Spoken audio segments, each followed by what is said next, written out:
Sen tergülüm, men aşık bildilim. Başka çare tapmadım seni sevmekten gülüm. Sen tergülüm, men aşık bildilim. Başka çare tapmadım seni sevmekten gülüm.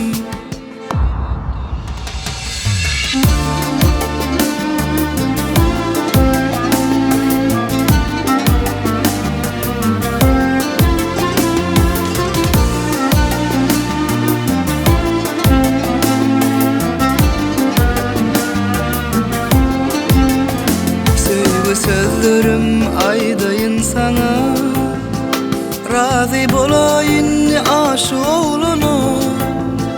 Sen asman meleği, ömrümün bedeği, yüreğimde söyleyeyim dine sen.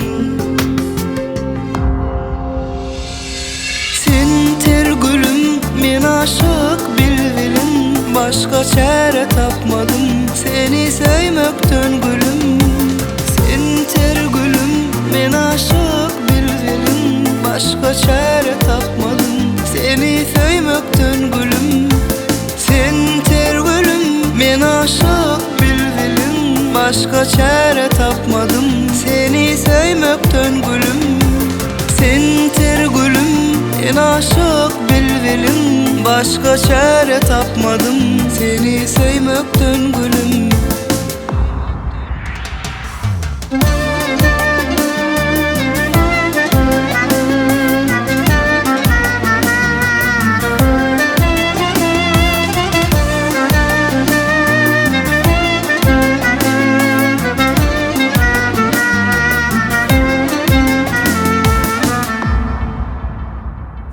Donca görküme hayran, sözlerim bu derdime derman.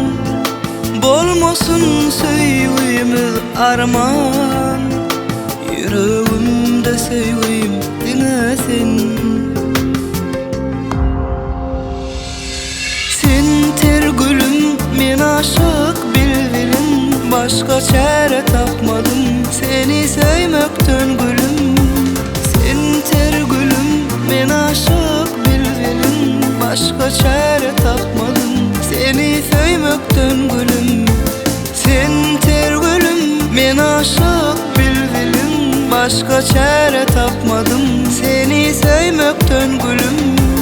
Sen tergülüm, men aşık bildilim. Başka çare tapmadım seni sevmekten gülüm.